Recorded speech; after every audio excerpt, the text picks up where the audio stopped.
The flight was smooth, the sky clear, and little Emma clutched her stuffed rabbit as the cabin crew began first-class meal service. But when her mother, dressed plainly in jeans and a hoodie, requested a children's meal, the flight attendant barely looked at them before dismissively saying, "Those meals are reserved for first-class passengers." She didn't realize she was speaking to the airline's CEO, Emma's mom, Catherine Langford, traveling incognito after a business summit. The crew's cold treatment escalated, but what happened mid-air stunned the entire flight, especially when Catherine made a quiet call, and the pilot received urgent new orders. Catherine Langford wasn't just a CEO, she was a self-made aviation mogul. She'd risen from air traffic control to owning one of North America's most successful private airline companies, but she never lost her humility. After a week-long summit, she boarded a flight home with her 7-year-old daughter, Emma, deliberately flying on a regular commercial partner airline to review its customer experience from the ground level. Wearing no makeup and dressed like any traveler, Catherine intentionally kept her identity hidden. She believed the best way to understand how passengers were treated was to blend in, quietly observe, and assess the culture firsthand. Wait a second. In the comments, tell us where you're watching from, and don't forget to subscribe for more powerful stories like this. As they settled into their assigned first-class seats, Catherine noticed the subtle looks, the stewardess eyeing her daughter as if she didn't belong, the narrowed gaze at Catherine's worn sneakers. Emma politely asked for the children's option when the first meal service began. The flight attendant, whose badge read Monica, frowned. "I'm sorry, but those are limited. We reserve them for actual first-class families." Catherine calmly replied, "We are in first class." Monica smirked. "I'm sure you are. I'll see what's left. But don't expect anything special." Other passengers glanced over but said nothing. Catherine nodded and comforted Emma. Minutes passed. Meals came and went. Everyone around them was served, except Catherine and her daughter.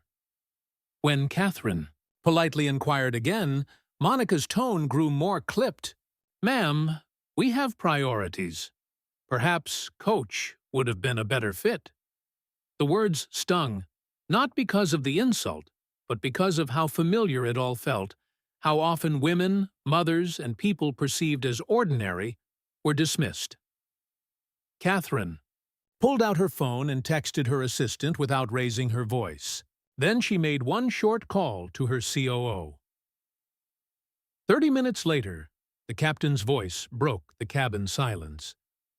"Ladies and gentlemen, due to a last-minute directive from airline headquarters, we will be making an unexpected landing in Denver.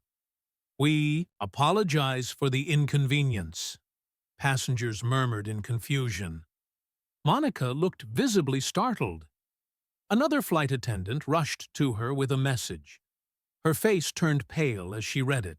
Catherine stayed silent, gently stroking Emma's hair as her daughter finally munched on snacks from Catherine's purse.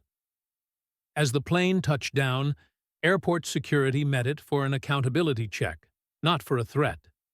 Airline board members and a legal officer were waiting on the tarmac. Catherine finally stood, stepping forward calmly as Monica was asked to step aside. "You denied a child a meal based on how you saw her mother," Catherine said gently but firmly. "You made assumptions. You dismissed a paying passenger. And you've failed to meet the values our company promises." Monica was speechless as realization sank in. The rest of the crew looked down, suddenly understanding who Catherine was. By the time the passengers deboarded, Monica had been suspended pending further investigation. Catherine had personally apologized to each passenger for the delay, without ever boasting of her title. The story quickly made headlines, not because a CEO punished a crew, but because of how she did it. Silently, with grace, and with a message. Catherine issued a public statement later. Customer service is not about who looks wealthy.